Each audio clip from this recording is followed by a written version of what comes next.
My husband stopped knowing who I was 4 years back. Last Tuesday, my daughter Zainab and I brought him to see a brain doctor. She left the room to get some water. The doctor grabbed my arm and said, "Quickly, call the police.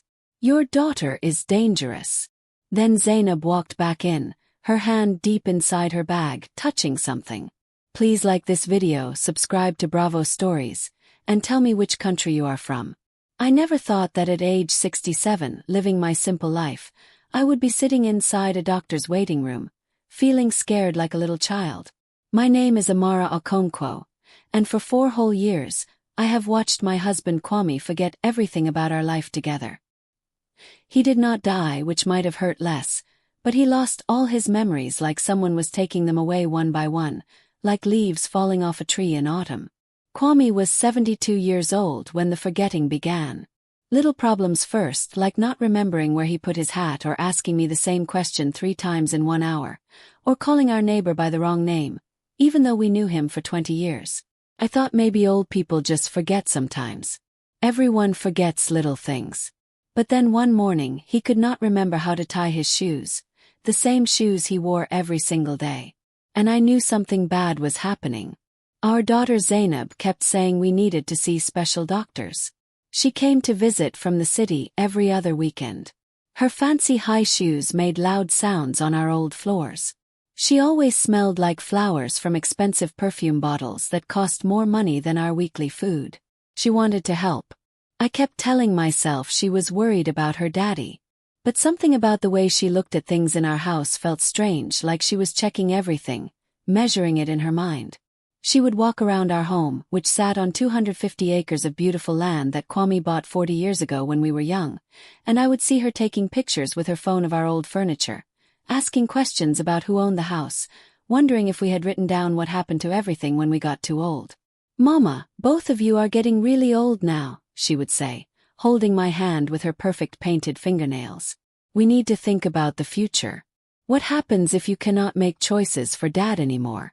Have you thought about letting someone else make decisions?" I always said, "Let's talk about something else." Those talks made me feel sick inside even though I did not know why. Zainab was our first baby. Who else could we trust with important things? Last Monday changed everything. Zainab had made an appointment with Dr. Chidi Nwosu, a brain doctor at the big hospital in Portland. She had been asking me to take Kwame there for many months, and I finally said yes. Kwame had been getting much worse, walking outside in his pajamas at midnight, forgetting my name when he woke up in the morning. One time, he did not even know who Zainab was when she came to visit. The drive took 2 whole hours. Kwame sat next to me in our old truck, looking out the window at the trees going by like he had never seen trees before. Zainab drove her new car behind us, talking on the phone the whole time through her car window. I could see her mouth moving fast. Dr. Nwosu's office was on the 3rd floor. Everything was bright white and light blue colors that were supposed to make people feel calm. The doctor was younger than I thought he would be, maybe 50 years old, with small round glasses that kept sliding down his nose. He did not look at us much. He kept moving papers around on his desk like he was nervous. He checked Kwame while Zainab and I sat there watching. Memory tests where he asked Kwame to remember words. Tests where Kwame had to touch his nose and walk in a straight line. Questions that Kwame answered but got most of them wrong. "Mr. Okonkwo, can you tell me what year we are in right now?" Kwame looked confused, thinking hard. 1985, I think. "And who is running our country? Carter or maybe Nixon?" My heart felt like it was breaking. It was 2024. He was wrong by almost 40 years. Dr. Nwosu wrote things down fast, his hand shaking a little bit. I saw his fingers were not steady. When he looked up at me, his eyes looked scared and worried at the same time. "Mrs. Okonkwo, I want to do more tests on your husband. Brain tests, memory tests, blood tests. This kind of forgetting, it is happening too fast for normal old age forgetting." He stopped talking and looked at Zainab, then looked back at me. "I also want to check what medicines Mr. Okonkwo has been taking. Sometimes certain pills can make the forgetting happen faster." "What medicines?" Zainab laughed a little bit, moving in her chair. Dad barely takes any pills, just the ones for his heart. And who gives him his pills every day? Dr. Nwosu asks, staring at me. Zainab does, I said. She puts all his pills in a special box every Sunday when she visits us. She has been such a good helper. Something changed in the doctor's face. Was it fear? Worry? Before I could understand what I saw, Zainab stood up really fast. Sorry, I need to get some water from the hall. I will be right back. She smiled at us both, but her smile looked fake. The second the door closed, Dr. Nwosu changed completely. He leaned toward me across his desk, holding the desk so hard his hands turned white. Mrs. Okonkwo. His voice became very quiet and fast. You need to call the police right now. What about my daughter? What are you saying about Zainab? The medicine records, the way he got worse when it all started happening. He was talking so fast I could barely understand him. I've seen this same thing before. There are special drugs, sleeping pills mixed with other pills that can make people seem like they have memory sickness. They make real forgetting happen, real confusion, especially in grandmas and grandpas. But it can be fixed if you catch it early enough and stop giving the pills. The room felt like it was spinning around. What are you trying to tell me? I'm telling you that your husband might not have memory sickness at all. He might be getting poisoned and someone is doing it on purpose. The door opened fast. Zainab stood there, one hand holding her leather bag so tight her hand looked like it might hurt. Her eyes looked back and forth between Dr. Nwosu and me, sharp and careful like a cat watching a mouse. Sorry that took longer than I thought, she said in a smooth voice. Is everything okay here, doctor? Dr. Nwosu sat back in his chair, his face changing back to normal so fast I almost thought I imagined the last 30 seconds. Yes, everything is fine. I was just telling your mother we will need to schedule more appointments to do more tests. But his hands were still shaking like leaves in the wind. Zainab looked at him for too long. Then she turned to me with her normal smile. Ready to go, Mama. I think Dad looks really tired. In Zainab's car, I sat in the back seat next to Kwame, who had already fallen asleep. I stared at the back of Zainab's head as she drove, humming along to music on the radio. My daughter, the tiny baby I held in my arms when she was born, whose hurt knees I kissed when she fell down, whose dreams I helped come true. The same girl who was now holding her bag like it had secrets inside. Dr. Nwosu's quiet words kept playing in my head over and over. Call the police. Your daughter is dangerous. What had he been about to tell me? What had he seen in Kwame's medical papers that made him so afraid? And why did Zainab come back right at that exact moment like she was listening at the door, waiting for the perfect time to walk back in? That night, after Kwame went to bed, I did something I had never done before in my whole life. I went into the guest bedroom where Zainab slept when she visited, and I opened her overnight bag. My hands shook as I looked through her folded clothes and makeup. At the very bottom, wrapped in a fancy scarf, I found a small orange bottle. Label was torn halfway off, but I could read part of the drug name. It said Trazolum. And below that it said, not for people, only for animals. For animals only. I sat down on the edge of the bed holding the cold bottle in my hand. And the truth hit me like ice-cold water poured over my head. Zainab was not helping Kwame get better. She was making him sick on purpose. The question that kept me awake all night was not why. I was starting to understand why. Our house, our land, the money we would leave behind when we died, Zainab's expensive clothes, her new car, the business deal she kept mentioning. I knew she had made bad choices with money. Her husband had left her 2 years ago and taken all their money with him. The real question was, how long had she been doing this to Kwame? And how much of my husband's mind was already gone forever because of the poison she had been giving him? I lay in bed in the dark, listening to Kwame breathing heavy and loud next to me. The medicine bottle was hidden in my drawer next to the bed, and I understood very clearly that I was all alone. My daughter was trying to steal my husband's mind away. And if I told her I knew the truth without having proof, without having a plan, she would just run away and take all the proof with her. Dr. Nwosu had tried to warn me. He saw something in Kwame's blood tests. Something that made him so worried he risked getting in trouble at work to whisper those scared words to me. Zainab had been there. She heard him. She knew. And now, lying in the darkness of the house that had kept safe 4 generations of my family, I understood that I was not just fighting to save Kwame's memory or keep our house and land. I was fighting to keep us alive. Because if Zainab had been poisoning Kwame for 4 whole years, slowly and carefully, creating fake memory sickness that would let her take control of everything we owned, what would she do to me if she found out I knew her secret? The floor made a creaking sound in the hallway outside our bedroom. I stopped breathing and listened hard. Footsteps, quiet and slow, walking past our bedroom door. Zainab, awake at 3 o'clock in the morning, going somewhere in my house. I closed my eyes and pretended to be asleep, holding the medicine bottle tight like it could protect me. And I started making a plan in my head because I had just found out a secret that changed everything. And the daughter I raised and loved had just become the most dangerous person in my whole world. The next morning after I woke up, I felt different. Fear had burned away all my confusion, leaving behind something sharp and clear in my mind. I was 67 years old, not dead yet, and I would not let my daughter hurt the man I had loved for 45 years. But I had to be very careful. More careful than I had ever been in my life. Zainab came downstairs for breakfast, wearing her work clothes, nice pants, and a pretty shirt that probably cost more than we spent on food for a whole month. She kissed my cheek, squeezed my shoulder like she really cared about me, and asked if I slept well. Like a baby, I lied, watching her pour out Kwame's morning pills from the weekly box she had filled with medicine. 7 little spaces, 1 for each day of the week. Each one holding 4 or 5 different colored pills. "Here you go, Daddy," she said, handing them to Kwame with a glass of orange juice.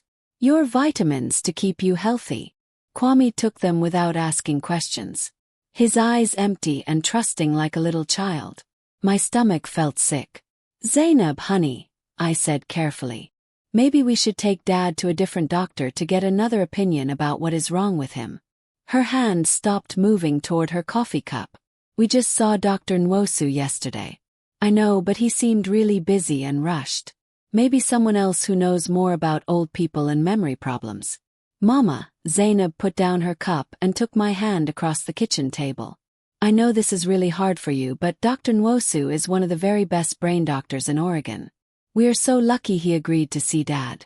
She smiled gently like she was talking to a confused child. "Sometimes we just have to accept hard truths. Dad is not going to get better. We need to think about making his life comfortable now and make plans for what happens next." "What kind of plans?" "Legal plans. Money plans." She pulled out her phone and started looking at something on the screen. "I have been looking at special homes for people with memory sickness. There is a really nice one in the city just 15 minutes from my apartment. You could see Dad every single day and he would have nurses taking care of him all time." "Absolutely not." The words came out sharper and louder than I meant them to. "Kwame stays here at home. This is his home." Zainab's face got hard for just 1 second before the worried daughter face came back. "Mama, you cannot take care of him by yourself. He wanders around. What if he falls down and gets hurt? What if he walks outside and gets lost? You are getting old too. You are not strong enough anymore." There it was. The hint that I was too old, too weak, too stupid to take care of my own life. "I am managing just fine," I said firmly. "Are you really?" Zainab stood up and started gathering her things because yesterday you seemed confused about his medicines. You did not even know what pills he was taking. She picked up her purse, that leather bag she had been holding so tight in Dr. Nwosu's office. "I am trying my best to help both of you, but if you're going to fight me about every single thing, maybe we need to have a serious talk about whether you are capable of taking care of Dad anymore." The threat hung in the air between us like smoke you can see but not touch. "I need to go to work now," Zainab said, her voice lighter and friendlier now. "But think about what I said, okay? I will come back on Friday to fill Dad's pillbox again and we can talk more about this." After she left, I sat at the kitchen table for a long time listening to Kwame humming a song with no tune in the other room as he watched a TV show he would not remember 5 minutes later. "Whether you are capable of taking care of Dad anymore." She was already building her story, making people think the old mother was confused and overwhelmed and could not see when her husband needed professional help. It would be so easy for Zainab to make doctors and lawyers believe that Kwame needed someone else to make decisions for him and that someone would be her. And once she had legal control, once Kwame was locked away in some special home far away, what would happen to our farm? What would happen to me? I pulled out the medicine bottle I had hidden in my apron pocket. The torn label still showed that word Trazolam. I needed to know exactly what this stuff was and what it did to people. The library in our little town of Fairview had computers with internet. I had never been good with computers and technology. Zainab had always done anything that needed a computer. But when you are desperate and scared, you learn fast. The young woman working at the library, a sweet girl named Aisha Mwangi who finished high school 2 years ago, helped me look things up online. Mrs. Okonkwo, are you feeling okay? You look really pale and scared. I'm fine, dear. Just researching something for a friend who has a sick pet. In 20 minutes, we found what the medicine was. Trazolam used by veterinarians to calm down nervous animals. In people, especially old people, it made them sleepy, confused, forgetful. And if you gave it to them for a long time, it could make them seem like they had real memory sickness that doctors could not tell was fake. That is awful, Aisha said, reading over my shoulder. Who would give this to a person? Someone very mean and cruel, I whispered. I printed out the articles. Aisha showed me how to use the printer. I folded them up and put them in my purse. This was proof. But would it be enough to make people believe me? That afternoon, I called Dr. Nwosu's office. The woman who answered the phone was polite but did not help me. Dr. Nwosu cannot talk to you without the patient being here with you. And his next available appointment is not for 2 whole months. But this is urgent, I said loudly. It is about my husband's medicine and I think something very bad is happening. If it is a medical emergency, ma'am, you need to go to the hospital emergency room. If not, we can schedule that appointment for January. I hung up, feeling frustrated and angry. Dr. Nwosu had tried to warn me, but now I could not reach him because of rules and busy schedules that kept him away from helping me. I tried calling the police next. The officer who answered listened patiently while I explained about the animal medicine, about my daughter's strange behavior, about Kwame suddenly getting so much worse so fast. Ma'am, have you actually seen your daughter give your husband this medicine with your own eyes? No, but I found the bottle in her bag when I looked through her things. So, you searched her belongings without her permission. I had a good reason to be worried and suspicious. Mrs. Okonkwo, his voice was kind, but he clearly did not believe me.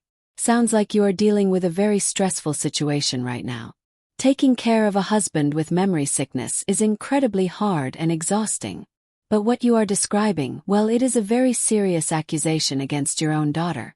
Do you have any actual proof she gave him this drug? The bottle was in her bag, which she could say she found somewhere, or that she is keeping it for a friend who has a dog. Without seeing her actually give him the pills, or having documents and records. He paused. Ma'am, I'm going to be honest with you. This sounds like family stress and problems. Maybe some confusion on your part 'cause you are so tired.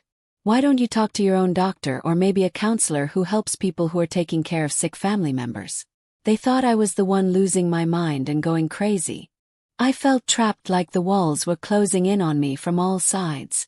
Zainab had been so careful and smart about everything. She put Kwame's pills in the box privately where no one could see. She took care of everything herself, making everyone think she was the good daughter taking care of her poor sick parents. If I accused her in public without rock-solid proof that no one could argue with, I would just look like a paranoid, crazy old woman. Maybe someone who had the same memory sickness I was claiming Kwame did not really have.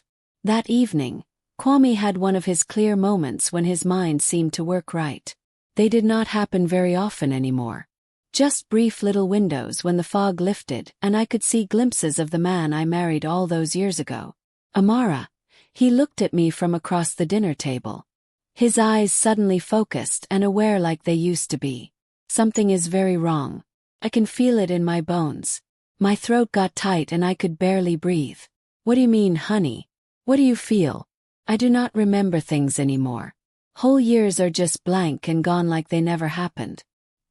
His hand shook as he put down his fork. And Zainab sometimes when she thinks I am not paying attention. She looks at me with this expression on her face like she is waiting for something to happen. Kwame, you're not crazy. His voice was urgent and desperate, like he was begging me to believe him. I know everyone thinks I am losing my mind, but something bad is happening to me. Something really bad. I feel like I am drowning in dark water and I cannot swim to the surface. He stopped talking, the clearness fading away as fast as it had appeared. What was I just saying? I forgot already. Nothing, sweetheart. Just eat your dinner. But his moment of being aware and clear had given me an idea that might work. If Kwame had periods when his mind worked better, maybe those times matched up with times when he had not taken the medicine. Zainab came every Friday to refill his pillbox with medicine for the whole week. Today was Wednesday. The drugs were probably wearing off and leaving his body. I made a decision that felt scary but necessary. That night, after Kwame fell asleep, I carefully emptied Friday's section from his pillbox, taking pictures of each pill with my phone camera. Aisha had showed me how to do that. Then I separated the ones I knew were his real medicines from the pharmacy, the heart medicine, the cholesterol pill. The other pills, 3 small blue ones I did not recognize, I put in a plastic bag and hid deep in my sewing basket where no one would look. Friday morning I would only give him the real medicine and not the mystery pills. If Kwame got better, even a little bit, that would be my proof that something was very wrong. But I had barely finished hiding everything when I heard our front door open. Mama, are you still awake? Zainab's voice calling out. She was not supposed to be here until Friday, 2 whole days from now. I shoved the pillbox back into the kitchen drawer fast and hurried to the living room, my heart beating so loud I could hear it in my ears. Zainab stood in our entryway, still wearing her work clothes. Her face tight with something that might have been anger or might have been fear. Could not tell which. Why are you here? What is wrong? I tried to keep my voice steady and calm. I got a phone call today from Dr. Nwosu's office. She put down her purse with very careful movements like she was controlling herself. Apparently someone, probably you, has been calling around asking questions about animal medicines and what they do to old people. My blood turned ice cold in my veins. The receptionist mentioned it to Dr. Nwosu, and he felt like he had to tell me, since I am listed as Dad's primary caregiver, that there might be some confusion happening about his treatment plan. Zainab's eyes stared hard into mine. So I drove here to clear things up and help you understand. I do not know what you are talking about. I tried to sound confused. Do not you? She moved closer to me. Mama, I am really worried about you now. First you fight me about Dad's care. Then you are making weird phone calls to doctors and looking up random drugs on the internet. Are you feeling okay? Because this kind of paranoia, these false accusations you are making, they can be early warning signs that you are starting to have memory problems too. Just like Dad, the trap was closing around me tight. She was already making me look incompetent and crazy before I could prove anything. Building her case that I could not be trusted to make good decisions. I am perfectly fine and you know it. Are you though? Because from where I am standing, you look exhausted and stressed and maybe even a little bit confused about reality. She touched my arm gently like she cared. I think maybe you need help too, Mama. This is all too much for you to handle by yourself. Get out of my house right now. The words surprised both of us. Zainab's hand dropped away from my arm. What did you just say to me? You heard me loud and clear. I stood up as tall as I could. All 5 feet and 3 inches. Come back Friday like you originally planned. Not before that. For a long moment we just stared at each other in silence. Then Zainab smiled, but it was a cold smile that did not reach her eyes at all. Course, Mama. Whatever you want, it is your house. She picked up her purse. But I want you to think carefully about what I said tonight. I really am just trying to help both of you, whether you believe that or not. After she drove away, I locked the front door and leaned against it, my whole body shaking. She knew I was investigating and looking into things. She was moving faster now, escalating everything, and I was running out of time. Tomorrow I would stop giving Kwame those mystery pills. I would write down everything that happened. I would find a way to contact Dr. Nwosu directly somehow. But tonight, I pushed a heavy chair against our bedroom door handle to keep it closed. And I barely slept at all, listening to every tiny sound and whisper of our old house settling because my daughter had just made her move in this dangerous game. And I had maybe 48 hours to make my countermove before she came back to refill those pills and finish whatever plan she started 4 whole years ago when this nightmare began. Thursday morning, I gave Kwame only his real legitimate medicines, the heart pill and cholesterol tablet that I had checked against the pharmacy labels to make sure they were correct. I watched him very carefully all day long, looking for any tiny signs of change or improvement. By the afternoon, something amazing happened that gave me hope. Kwame looked at me while I was folding clean laundry and said, "Amara, why do you have that worried look on your face? You have looked worried for days now." Not just noticing things around him but showing concern and care for me and my feelings. "I'm fine, honey. Promise. How are you feeling today?" "Tired and my head feels fuzzy, but maybe less fuzzy than usual, I think." He rubbed his forehead with his hand. "My mind feels a little bit clearer today." "Is that strange?" It was not strange at all. It was proof. By evening, Kwame was more alert and aware than I had seen him in many months. He remembered what we ate for lunch. He asked about our grandson's baseball team, something he had not talked about since last spring. The fog was lifting slowly like morning mist burning away. But I knew Zainab would be here tomorrow. And the moment she filled his pillbox again, this clarity and awareness would disappear and vanish again into the fog. I needed help, real help from someone who would actually believe my story. That night I did something that terrified me and made me very nervous. Called our son, Kofi. Kofi lived far away in Seattle, worked for a big computer company, and visited maybe twice each year if we were lucky. He and Zainab had never been close siblings. She had always been jealous of the attention he got as the younger baby of the family, even though he was only 3 years younger than her. After Kwame started getting worse and sicker, Kofi had basically left everything to Zainab, saying his job was too demanding and important for him to take frequent trips back to Oregon to help out. "Mama," he sounded very surprised when he answered. "Is everything okay? Is something wrong with Dad?"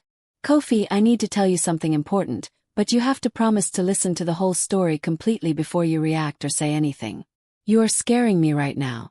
You should be scared." I took a deep breath. "Your sister has been poisoning your father with animal drugs to make him seem sick." Silence on the phone. Then he said, "What? What are you talking about?" I told him everything as fast as I could.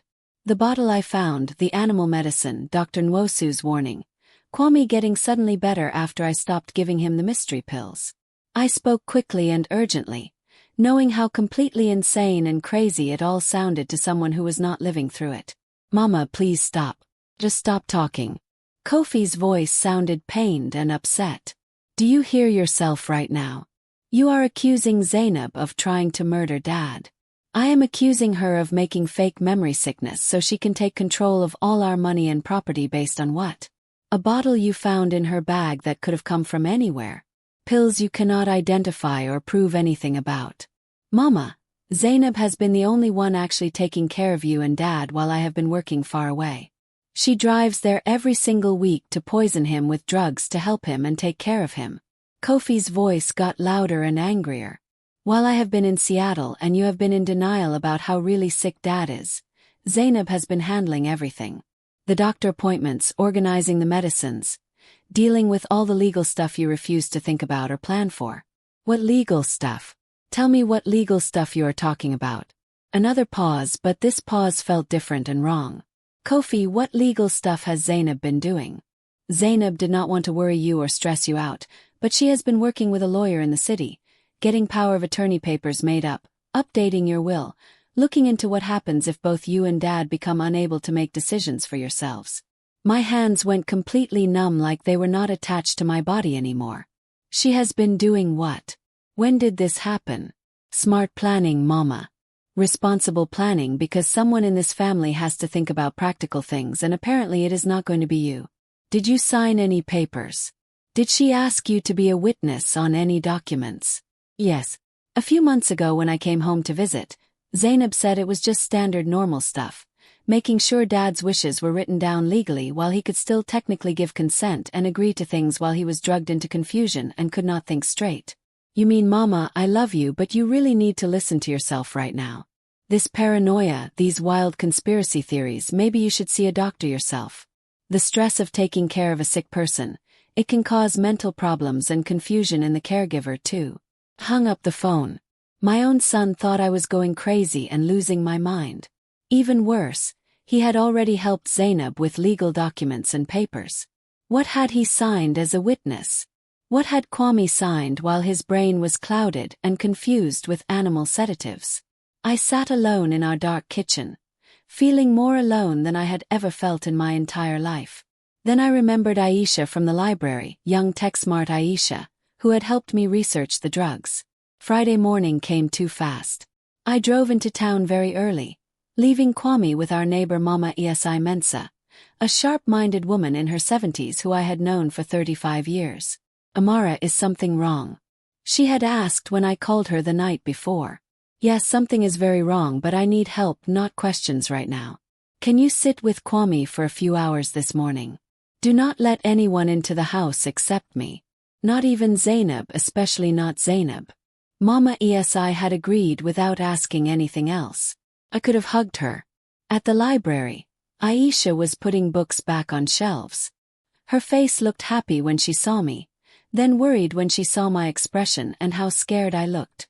Mrs. Okonkwo, what is wrong? What happened? Aisha, I need your help and I need you to not ask too many questions about why. Bae. What do you need me to do? Aisha had something I did not have knowledge about: computers and more importantly social media and the internet. Within 1 hour she had found Zainab's Facebook page, her Instagram account, her work profile on LinkedIn. Your daughter lives quite fancy and expensive, Aisha said carefully, scrolling through photos on the computer of Zainab at expensive restaurants, wearing designer clothes that cost hundreds of dollars, standing in front of what looked like a newly fixed-up apartment. She lives really well. On what salary, I wonder? Aisha clicked on a photo from 8 months ago. Zainab at some kind of charity event. Her arm around a good-looking man in his 50s wearing an expensive suit. The words under the photo said, "With my favorite lawyer. Thank you for all your help, Tund. Can you find out who that man is?" Aisha's fingers moved fast across the keyboard typing things. Tund Adeyemi, lawyer specializing in wills and estate planning in Portland, works mostly with old people and their money. Can you print his office address and phone number? Already doing it, Mrs. Okonkwo. I really like this girl very much. Armed with a lawyer's address printed on paper, I drove straight to Portland without even thinking about whether this was a good idea. I had never been bold or brave enough to do something like this before. Just showing up at a lawyer's office without calling first or making an appointment. But desperation and fear had burned away my normal politeness and shyness. Tund Adeyemi's secretary tried to turn me away at the door. Mr. Adeyemi is in meetings with clients all afternoon. You cannot just walk in here. Tell him Amara Okonkwo is here. Tell him it is about Zainab Okonkwo and the legal documents involving Kwame Okonkwo's property and estate. Tell him if he does not see me in the next 5 minutes, I am going directly to the State Bar Association to file complaints about his ethics and honesty. I had no idea if that was even a real threat I could make, but it seemed to work. 4 minutes later, I was sitting in Tund Adeyemi's office. He was the man from Zainab's photo, perfectly dressed and professionally pleasant, but his eyes looked worried and cautious. Mrs. Okonkwo, I am not sure what Zainab has told you about anything. She has told me absolutely nothing, which is exactly why I am here right now. I sat down in the chair without being invited. What legal documents have you prepared that involve my husband and our property? I am afraid that information is confidential between me and my clients, Mr. Adeyemi. My husband has been systematically poisoned with animal sedative drugs for at least 4 years, creating artificial fake memory sickness symptoms. During that time, my daughter has apparently had him sign legal papers and documents. I am guessing, and you can tell me if I am wrong, that those documents give her major control over all our money and assets. The color drained completely from Adeyemi's face until he looked pale and sick. That is a very serious accusation you are making. It is a statement of fact, not an accusation. And if you knowingly helped get legal consent from a person who was not capable of making decisions, you are involved in the crime too. Had no idea. I mean, Zainab showed me medical records and reports, cognitive test results from doctors. Everything looked legitimate and legal. From what doctor? Tell me which doctor. Dr. Chidi Nwosu, the neurologist. The reports very clearly showed advancing memory sickness and dementia. He stopped talking, realizing he was confirming things he should not be confirming. Can I see those reports, please? I cannot just show you client documents. Without permission. I am not your client, but my husband is, or at least he was your client. I leaned forward in my chair. Mr. Adeyemi, I am 67 years old. I have never threatened anyone in my entire life. But right now, right this minute, you have a choice to make. You can help me understand what my daughter has done. Or you can wait for the police to show up and ask you these same questions themselves, 'cause I am leaving this office and going directly to the county sheriff with everything I know about the situation. The police will not believe an old woman. Maybe they will not at first, but they will investigate. And when they do, what will they find? A lawyer who helped a woman steal from her elderly, incapacitated parents. Or a lawyer who, when he realized something was very wrong, did the right thing and helped expose the truth. Tunde Adeyemi stared at me for a very long moment. Then he pressed the button on his desk. Fatima, please cancel my next appointment and bring me all the Okonkwo family files right now.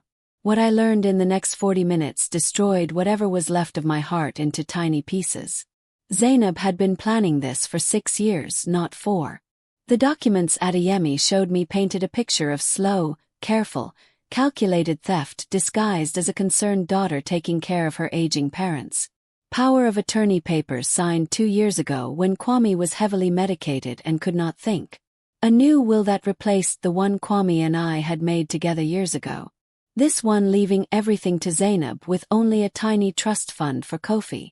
Property transfer deeds moving parts of our farmland into Zainab's name only. All signed by Kwame. All notarized by official people. Completely legal as long as nobody questioned whether his mind was working right when he signed them. She told me you were in denial about your husband's condition. Adeyemi said quietly, looking ashamed that you were refusing to accept reality, making it difficult to get him proper care. She made herself look like the responsible child trying to protect her parents' best interests while she was stealing everything we own and have worked for our whole lives. Mrs. Okonkwo, I swear to you I had no idea this was happening. You had Dr. Nwosu's medical reports. What did they say exactly? Progressive dementia, cognitive decline, inability to make complex decisions. He shuffled through papers on his desk. Wait a minute. What is this? These reports. The signature at the bottom. He held one up to the light from his window. This is not Dr. Nwosu's actual signature. I have seen his real signature on other legal documents before. This one is different, slightly off. The reports were fake. Forgeries. Zainab had created false medical records to justify and prove Kwame's inability to think clearly. She is a fraud investigator, I said slowly, realization dawning. Her job is catching people who commit financial crimes and forge documents. She knows exactly how to create fake papers that look real and legitimate to fool people. Adeyemi's hands started shaking like he might drop the papers. If this is true, if what you are telling me is real, if I have been a participant in elder abuse and fraud without knowing it, you have been manipulated and fooled just like everyone else in the situation. I gathered all the papers together carefully. I need copies of every single one of these documents. Cannot just give you. You can and you will because you know what she has done now and you know that your choice right this second is to help me fix this terrible situation or go down with her when she gets caught and arrested. 15 minutes later, I walked out of Tunde Adeyemi's office with a thick folder full of damning evidence and documents and his promise to fully cooperate with any police investigation that happened. I was driving back home to Fairview, my mind spinning and reeling with everything I had learned when my phone started ringing. Mama Yesai. Her voice was tight with fear and worry. Amara, you need to come home right now immediately. What is wrong? Is Kwame okay? Is he hurt? Zainab is here at your house. She showed up 30 minutes ago with a police officer and someone from the State Adult Protective Services Agency. She is telling them that you have been neglecting Kwame, that you are mentally unstable and losing your mind, that you left him alone in an unsafe situation today. They are talking about taking him into emergency custody and removing him from the home. The folder of evidence and proof sat on my passenger seat next to me. Zainab did not know I had it yet. She did not know Adeyemi had switched sides and was helping me now. She thought she was still one step ahead, still in control. But she had made a critical mistake by pushing too hard and too fast. Tell them I am 7 minutes away from home. Tell them not to move Kwame anywhere or take him out of that house until I arrive. And Mama ESI, please call our neighbor Baba Kwesi. Ask him to come over immediately. Tell him to bring his video camera. What are you planning to do? Something I should have done 4 years ago when this all started. I'm going to fight back. I pressed down hard on the accelerator. The old farmhouse getting closer with every second. My daughter was waiting there with her police escort and her lies and her fake concern. But I had truth now. Real documentation, actual proof.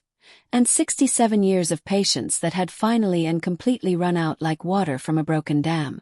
The real battle was about to begin, and I was ready. I turned into our long driveway to find 4 vehicles parked everywhere across the gravel in front of our house, Zainab's fancy BMW, a county police car with lights on top, a white government car with state plates, and Baba Kwesi's old pickup truck. Through our living room window I could see people moving around inside. Zainab's shape, a police officer in uniform, a woman in a business suit holding papers. Mama ESI came out onto the porch, her face serious and worried. Amara, they are saying terrible things about you.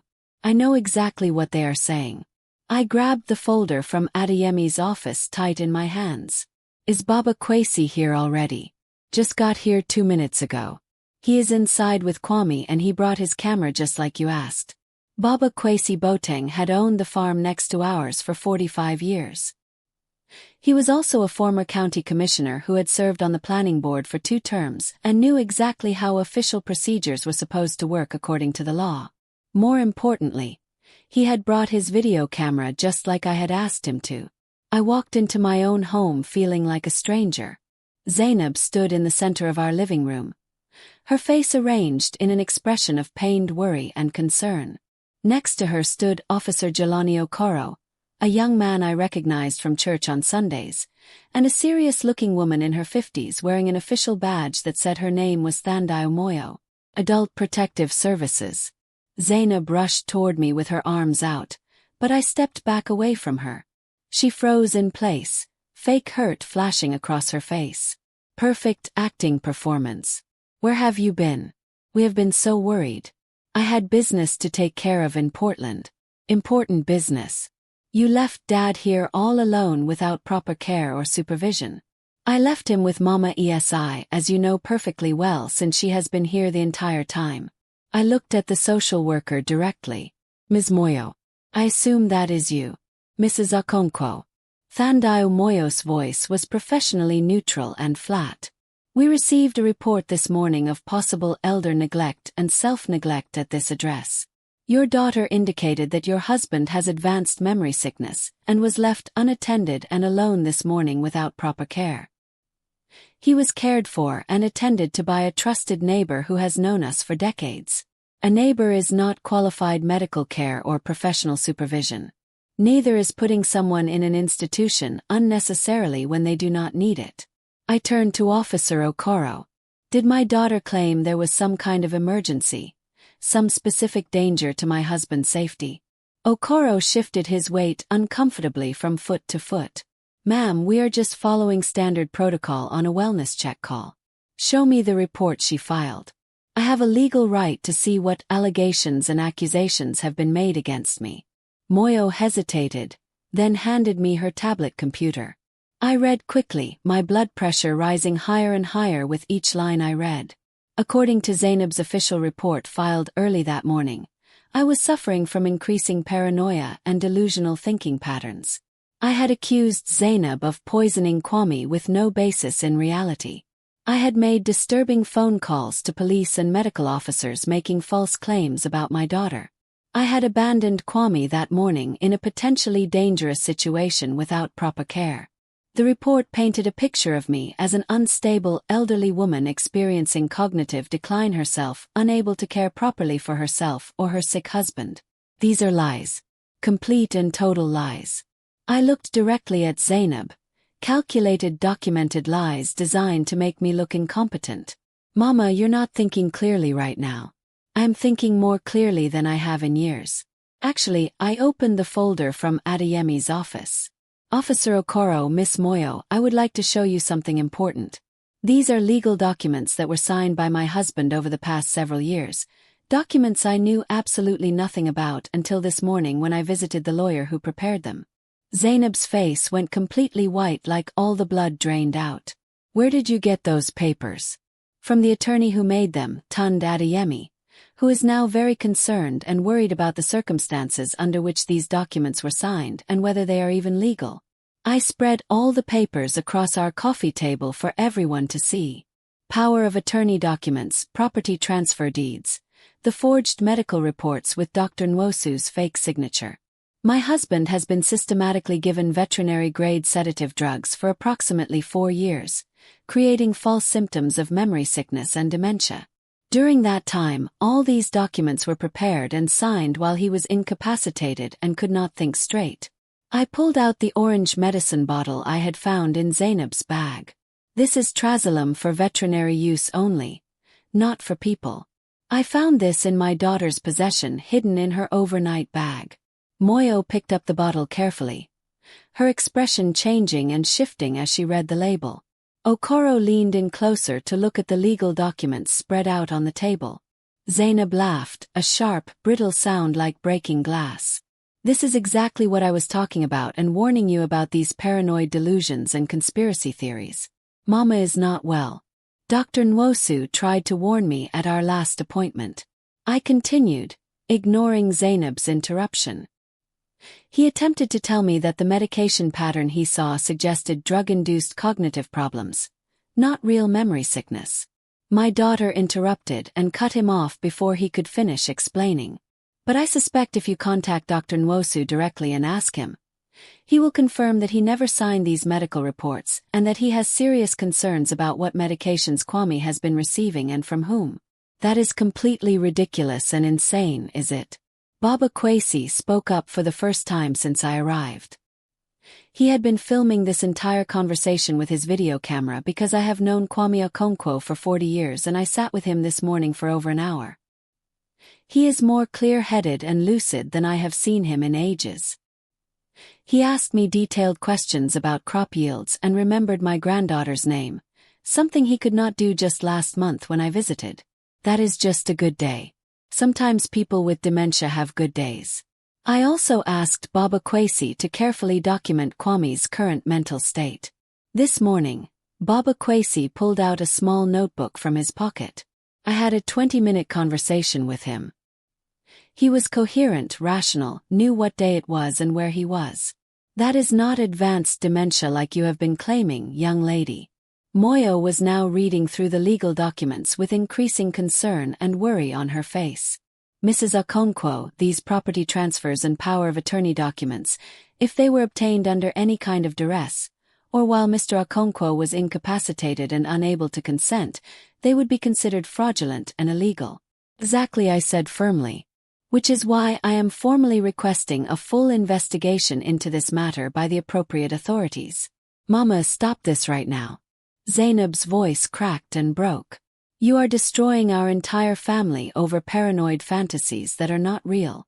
I have dedicated the last 4 years of my life to caring for you and Dad, driving here every single week, managing everything.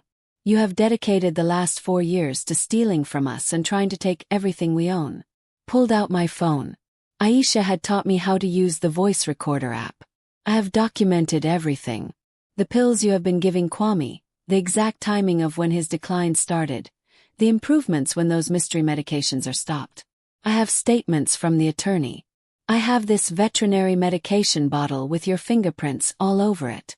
That last part was a bluff. I had no idea if fingerprints could actually be recovered from the bottle, but Zainab did not know that, and I was gambling she would not call my bluff. This is absolutely insane. She turned desperately to Moyo and Okoro. Can you not see what is happening here? She is having a complete mental breakdown. She needs help. What I need, I said quietly but firmly, is for you to leave my house right now and never come back. The room fell completely silent. You could have heard a pin drop. Zainab stared at me, and for just a moment the mask slipped completely away. What I saw underneath was not grief or worry or even anger. It was cold calculation. Her mind rapidly working to figure out if her plan could still be salvaged or if she had lost. Ms. Okonkwo, Moyo said carefully, I think we all need to take a step back here and calm down. These are very serious allegations on both sides of this situation. I want my daughter arrested immediately for elder abuse, fraud, forgery, and attempted theft.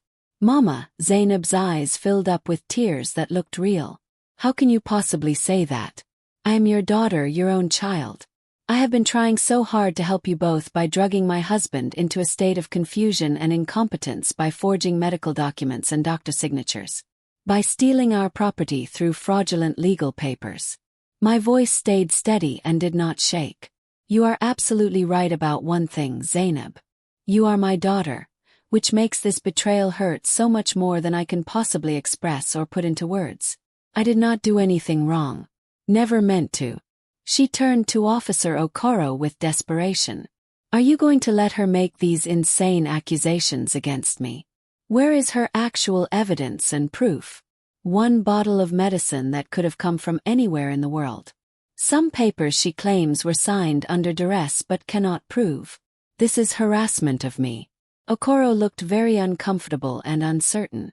Mrs. Okonkwo, Amara, I understand you are very upset right now, but we cannot just arrest someone without more substantial evidence than this. We would need to verify the medication with lab tests, contact Dr. Nwosu personally, review all the documents with the county prosecutor, go through proper channels, then do exactly that. Start investigating everything right this minute. Does not work that fast. There are procedures and rules. Then in the meantime, while you do your investigation, I want her removed from my property immediately. Mama, please, you cannot be serious. You are not welcome in this house anymore. Not now. Not ever. You do not have keys anymore. You do not have my permission to be here. And if you set foot on this land again without my explicit written consent, I will have you arrested for criminal trespassing. Do you understand me? Zainab's tears stopped instantly like turning off a faucet. Fine. You want to do this. You want to completely destroy everything. She grabbed her purse roughly. I will see you in court then, mother. Because if you think you are competent to make decisions for yourself and dad, we will let a judge determine that in front of everyone. And when they see how confused and paranoid you have become, when they see how you have neglected dad and refused proper care, when they hear from doctors and lawyers, they will appoint a legal guardian for both of you. And I can promise you it will not be you making decisions. She stormed out. The BMW's engine roared loudly to life outside, gravel spraying everywhere as she accelerated fast down the driveway like she was fleeing. Moyo closed her tablet computer. Mrs. Okonkwo, I am going to need to conduct a complete and full assessment of your home, your husband's medical condition, and your ability to provide adequate care. Course, please assess anything and everything you want. You will find that Kwame is properly cared for. This house is clean and safe, and I am completely competent to make decisions.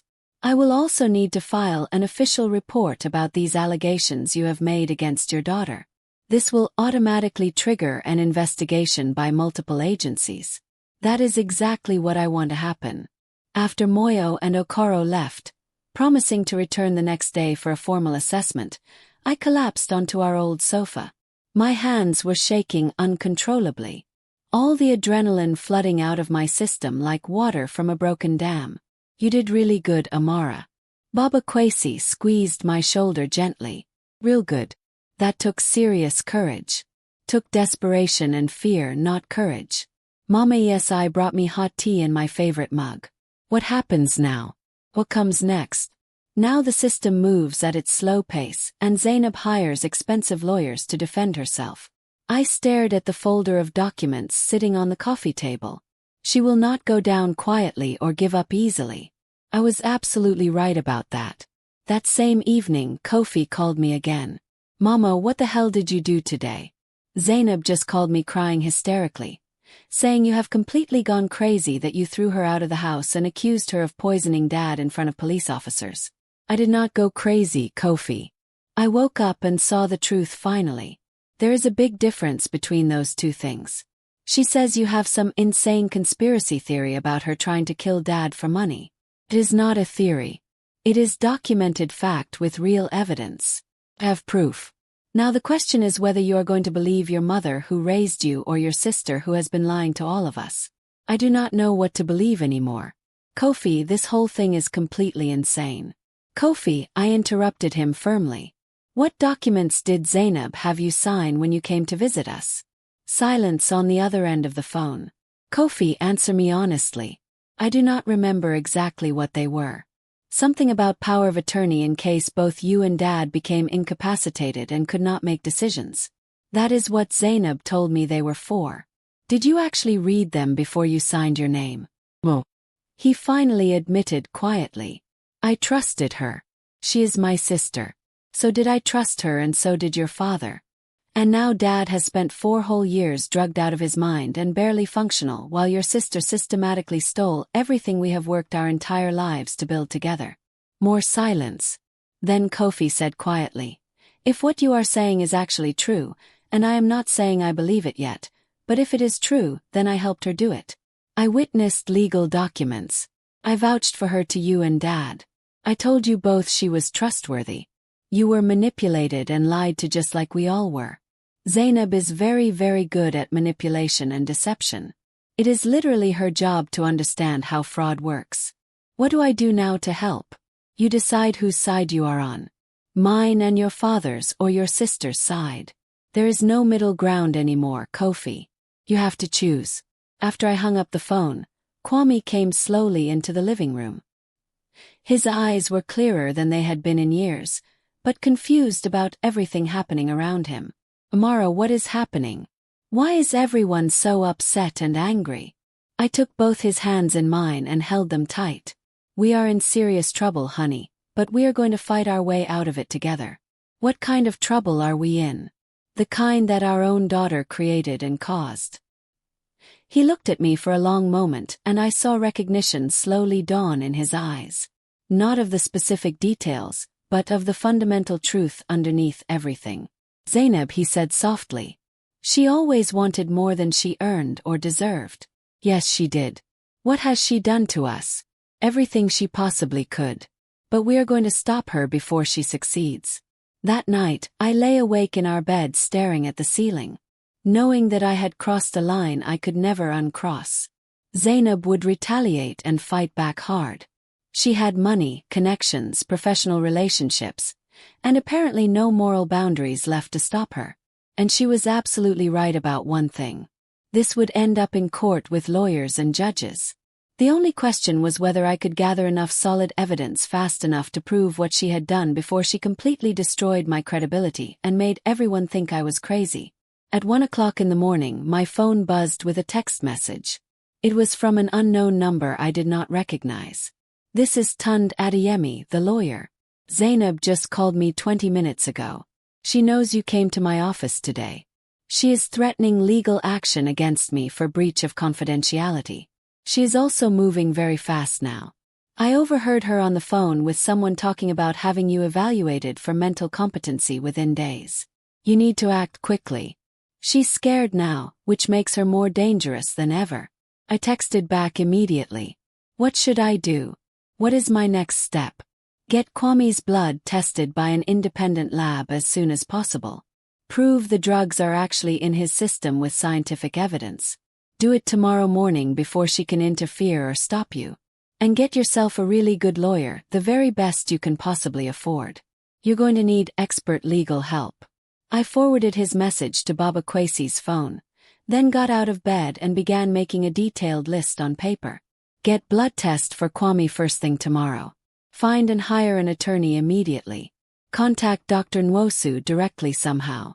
Document everything. 7 o'clock Saturday morning before Zainab could possibly learn what I was planning to do. I had Kwame at the emergency room. The ER doctor, a tired-looking woman in her 40s with kind eyes, listened to my entire story with increasing alarm and concern on her face. "You are telling me you believe your husband has been given veterinary sedatives without his knowledge or consent?" "I do not just believe it. I know it for certain." I showed her the bottle, all the documentation from Adeyemi's office, the timeline I had constructed showing when Kwame got worse. "You need a complete toxicology screen, testing for everything in his system." She ordered all the tests immediately without hesitation. While we waited for results, Kwame sat in the examination room looking small and vulnerable in his hospital gown that was too big. "Amara, I still do not understand what is happening to us." "I know, honey, but we are going to make it right. Promise you." The blood work took 5 hours. When Dr. Naledi Bonda came back with the test results, her face was very grim and serious. "Mrs. Okonkwo, your husband has significant high levels of trazodone in his bloodstream along with traces of another drug called Mazalam. The concentrations clearly suggest chronic regular dosing over a very extended period of time, not a one-time thing." She paused, looking angry. "These drugs, especially in elderly patients like your husband, can cause severe cognitive impairment, memory loss, confusion, basically all the symptoms that look exactly like dementia and memory sickness. Can it be reversed? Will he get better if we stop the medications immediately and allow them to clear out of his system naturally?" "Yes, his cognitive function should improve significantly, though there may be some permanent damage depending on how long he has been drugged." Her expression became hard and angry. "Mrs. Okonkwo, I am legally mandated to report this to authorities. What you are describing is very serious elder abuse. Please report it. I want absolutely everything documented officially." Dr. Bonda filed her report with both Adult Protective Services and the County Sheriff's Department. She also wrote a detailed medical opinion letter stating that Kwame's symptoms were completely consistent with drug-induced cognitive impairment, not natural dementia. Armed with this critical evidence, I drove straight to the office of Folake Adebayo. The attorney Baba Kwesi had strongly recommended. She was 71 years old, a former prosecutor who had specialized in elder abuse cases for 20 years before going into private practice helping victims. "Mrs. Okonkwo, your timing is very fortunate." Folake spread all my documents across her big conference table. "I received a phone call yesterday afternoon from the county prosecutor's office. They are opening a formal criminal investigation into your daughter based on the APS report and Dr. Nwosu's statement to authorities." Dr. Nwosu gave an official statement.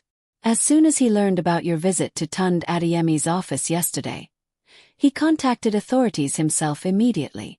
Apparently, he has been concerned about your husband's medication situation for months, but could not act without concrete evidence of actual wrongdoing." Folake tapped the toxicology report with her finger. "This is that concrete evidence combined with the forged medical documents and the fraudulent property transfers. You have a very strong case against her. Zainab says she is going to have me declared mentally incompetent. She is welcome to try, but her credibility is completely destroyed now. And you have multiple medical professionals backing up your version of events." Folake smiled, but it was a grim smile without happiness. "Mrs. Okonkwo, your daughter made a critical error in judgment. She got greedy and moved way too fast. If she had been more patient, if she had waited a few more years before transferring property and money, she might actually have gotten away with it. What happens now? What are the next steps? Now we go on offense and attack. I am filing for emergency court injunctions to freeze all property transfers immediately, void the fraudulent power of attorney documents, and restore Kwame's legal rights. I am also requesting the court appoint an independent guardian to investigate the entire situation." The first court hearing happened faster than I expected. Just 5 days later, Judge Kayamika Ease presided, a no-nonsense woman in her 60s with sharp eyes that missed nothing. The county prosecutor, a young woman named Sarah, presented the case against Zainab. "Your Honor, the evidence shows a pattern of systematic elder abuse spanning at least 4 years. Ms. Zainab Okonkwo used her knowledge of fraud investigation and her access as primary caregiver to her father. She had training as a fraud investigation professional and used her access to administer drugs that created artificial dementia symptoms. She then exploited those symptoms to obtain legal documents giving her control over substantial property and financial assets worth hundreds of thousands of dollars. Zainab's attorney stood up quickly. Your Honor, my client absolutely and categorically denies all these allegations. What the county prosecutor characterizes as evidence is actually a tragic misunderstanding driven by Mrs. Amara Okonkwo's own cognitive decline. Objection, Folake said sharply and loudly. There is zero evidence of any cognitive decline in Mrs. Okonkwo. Is there not? Zainab's attorney produced a thick folder. My client has carefully documented numerous instances over the past 3 years of concerning behavior from Mrs. Okonkwo. Memory lapses, confusion about dates and events, increasing paranoia. Your Honor, Folake interrupted firmly. Any so-called documentation created by the defendant is inherently suspect and unreliable given her demonstrated willingness to forge medical records. Judge Ease raised her hand for silence. I will review all submitted documentation carefully. Please continue, Mr. Diallo. The county prosecutor called Dr. Bonda to testify. She explained the toxicology findings clearly, the effects of long-term sedative use, the high likelihood that Kwame's symptoms were drug-induced rather than natural organic dementia. Then Folake called Dr. Nwosu to testify. The neurologist looked nervous, but absolutely determined. Your Honor, I attempted to warn Mrs. Okonkwo during our appointment that I suspected drug-induced cognitive impairment in her husband. The pattern of symptoms, the rapid progression, the medication history that did not match his prescriptions, it all suggested something other than natural dementia. When I reviewed Mr. Okonkwo's initial blood work, I found concerning irregularities that were not consistent with his prescribed medications from the pharmacy. Why did you not report this sooner? Judge Ease asked directly. I tried to report it. I contacted Miss Zainab Okonkwo as she was listed as the primary caregiver to discuss my concerns. She became very defensive and threatened to report me for malpractice if I suggested her father was anything other than genuinely ill with dementia. He paused, looking ashamed. I should have gone to authorities right then. I did not, and I deeply regret that decision. Zainab's attorney cross-examined him aggressively. Dr. Nwosu, is it not true you saw Mr. Okonkwo exactly one time? How can you make a definitive diagnosis based on a single appointment? I reviewed extensive medical records going back years. Records that allegedly were forged by my client, which would mean you are basing your expert opinion on fraudulent information. How do you know what is real and what is fake? The toxicology report is real and cannot be faked. The drugs in Mr. Okonkwo's system right now are real. But you cannot prove who administered them to him, can you? Mrs. Okonkwo could be the one giving him the drugs. Mrs. Okonkwo, who you met once, and who has obvious bias in this situation.